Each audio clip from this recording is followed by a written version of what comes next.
Ассаламу алейкум, урматтуу көрөрмандар. Көк бөрү каналы акыркы жаңылыктар менен тааныштырууну улантат. Ноорус турниринин башталышына 2 жумага жетпеген убакыт калды. Командалар кызуу даярдыкты улантып жатат. Жогорку лигадагы 6 команданын ичинен негизги фавориттердин курамдары белгилүү болду. Ынтымак буга чейин эле февралдын ортосунда Талас облусундагы райондар аралык мелдештен кийин дароо курамын жарыялаган. Кечээ болсо Достук дагы акыркы курамы менен көрөрмандарын тааныштырды. Алгач Ынтымактын курамына назар жүгүртөлү. Сага керектүүнүн баары. Сенин эркиндигиң. Сенин баарлашууң. Сенин тарифиң. Сенин туура тандооң. Сенин номер 1 мобилдик операторум. Переходи на О.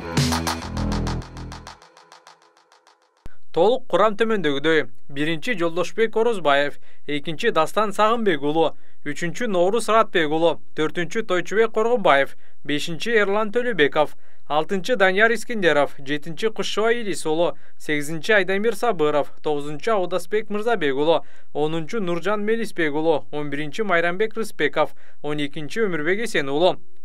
Жаңы ысымдардан бир гана Айдамир Сабыров бар. Ал райондор аралык мелдештерде жаракат алган. Ержан Төлөбековдун ордуна кошулду.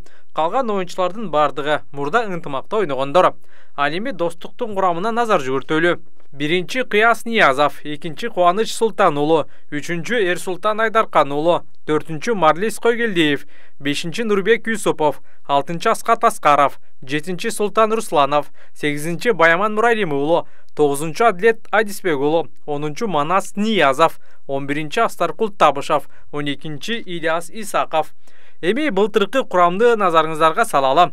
2022 жылдагы командадан 6 гана оюнчу калды. Ал капитан Кыяс Ниязов, жекеме-жекечи Эрсултан Айдаркан уулу, коргоочулар Марлис Койгелдиев менен Ильяс Исаков жана жарым коргоочу Адлет Адисбек уулу, ошондой эле чабуулчу Астаркул Табышев.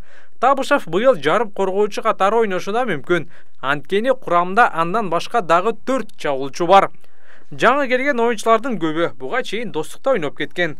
Баяман Муралим уулу менен Кубаныч Султан уулу гана биринчи жолу Достуктун намысын коргойт. Манас Ниязов Бойко менен, Султан Русланов Брабус менен, Аскат Аскаров Токмок менен, Баяман Муралим уулу Мурдаш менен ойын алып барары күтүлүүдө. Достуктан кеткен Арген Абдуллаев жаштык командасына өттү. Ошондой эле биринчи лигада ойногон Ысык көлдүн негизги командасы болгон Мурастын дагы толук курамы чыкты. 1-чи Эржан Талантбек уулу, 2-чи Нурбек Байэлиев, 3-чү Тилек Кошунбаев, 4-чү Алишер Бейшеев, 5-чи Айдарбек Нурмухамедов, 6-чы Билек Чолпонбаев, 7-чи Байыш Акылбеков, 8-чи Жаныш Конушбаев, 9-чу Жамболот Кайдыбаев, 10-чу Урмат Абдыш уулу, 11-чи Тилек Кайып уулу, 12-чи Алмаз Корчуев.